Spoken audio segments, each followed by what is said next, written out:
Ciao a tutti e bentornati sul mio canale, spero che abbiate passato un buon Ferragosto perché per quanto mi riguarda l'ho passato qui in casa a registrare questa recensione. Tornando al video, oggi vi ho portato una novità assoluta, ossia la recensione dell'ultimo smartphone non rugged uscito in casa Kubo. Ma di chi stiamo parlando? Del nuovissimo Note 50 2023. Vi svelo subito che per quanto riguarda il comparto fotografico abbiamo fatto un netto miglioramento rispetto al modello precedente. Comunque dopo andremo a approfondire la fotocamera e vi farò vedere delle foto che ho scattato direttamente da questo device. Prima di partire con la recensione vi ricordo che se siete interessati a questo smartphone vi ho lasciato in descrizione il link diretto per poterlo acquistare e soprattutto ci tengo a sottolineare che se volete essere sempre aggiornati alle novità di tecnologia di lasciare un like e di iscrivervi al canale, è completamente gratuito, a voi non costa nulla e con la vostra semplice iscrizione mi aiuterete tantissimo a far crescere questo canale. Vi ringrazio veramente tanto per il vostro aiuto. E ora sigla e partiamo con la recensione.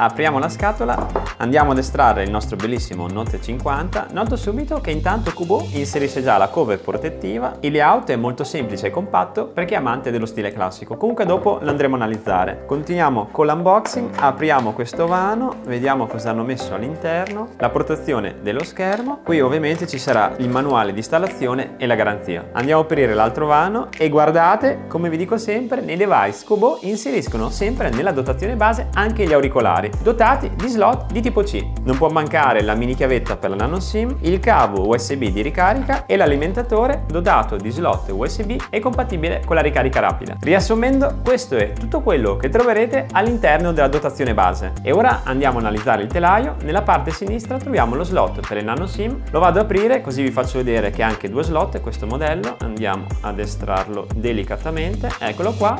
Potete inserire in contemporanea nano SIM 1 e nano SIM 2 oppure utilizzare il secondo slot per espandere la memoria con una micro SD fino a 1 TB. Proseguendo troviamo il regolatore del volume più e meno. Nella parte inferiore troviamo il doppio speaker 1 e 2 e lo slot tipo C di ricarica. Nel lato di destra invece troviamo il tasto d'accensione e il sensore di impronte digitali. Per quanto riguarda il comparto fotografico, nella parte frontale troviamo la selfie camera da 8 megapixel e nel lato posteriore troviamo il flash, la macrocamera a 2 megapixel e la telecamera principale di 50 megapixel, con cui si può ottenere una risoluzione video massima di 1080 pixel a 30 fps. Per quanto riguarda lo schermo, monta un display LCD IPS da 6,56 pollici in HD Plus 1612x720 pixel con un refresh rate di 90 Hz. E per quanto riguarda il sistema operativo, ovviamente monta l'ultimissimo Android 13. Andiamo a fare un test di navigazione, guardate se è veloce. Andiamo anche a aprire un articolo a caso, direi questo. Proviamo anche a zoomare,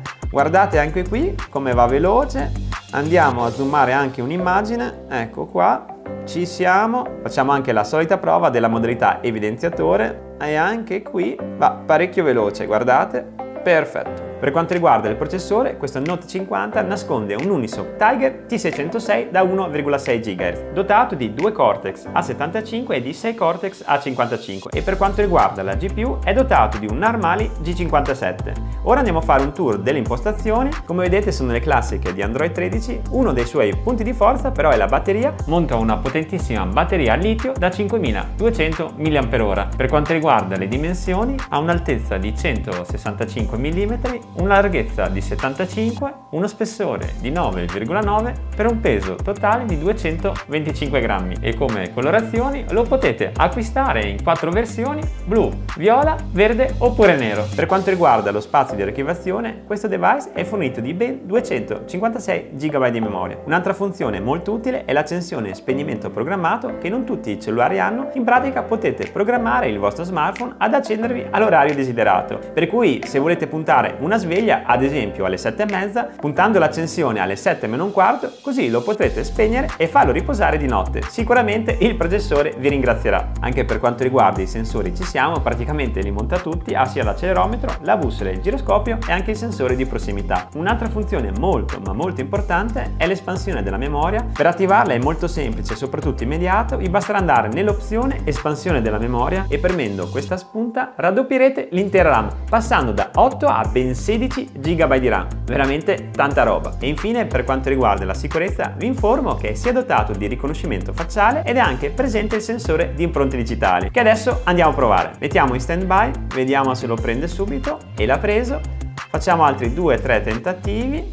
Preso di nuovo, guardate anche com'è veloce, mettiamola anche più in difficoltà e 3 su 3. Per cui direi che hanno fatto veramente un ottimo lavoro. E adesso andiamo a fare un bellissimo test display. Come al solito vado su YouTube. Guardate che bello, e anche i colori sono naturali, nonostante non sia un AMOLED, e questo era scontato vista la sua fascia di prezzo. Viene venduto tra i 150 e i 160 euro, per cui come rapporto qualità-prezzo questo Note 50 non ha niente da invidiare agli altri smartphone della sua stessa categoria. E dato che siamo già su YouTube, andiamo a fare anche un bellissimo test dell'audio. Aumentiamo il volume, mettiamoli in 16 noni. Sentite? Direi che come qualità per un cellulare di fascia economica ci siamo, anche la potenza non è male, si sente perfettamente l'incremento dovuto al doppio speaker 1 e 2. L'unica modifica che avrei fatto è di suddividere i due speaker uno per ogni lato, così da avere una maggiore sensazione di essere avvolto a 360 gradi quando si riproduce un brano. E ora siamo arrivati al test della fotocamera, vi farò vedere un video in alta definizione e delle foto che ho scattato direttamente da questo smartphone.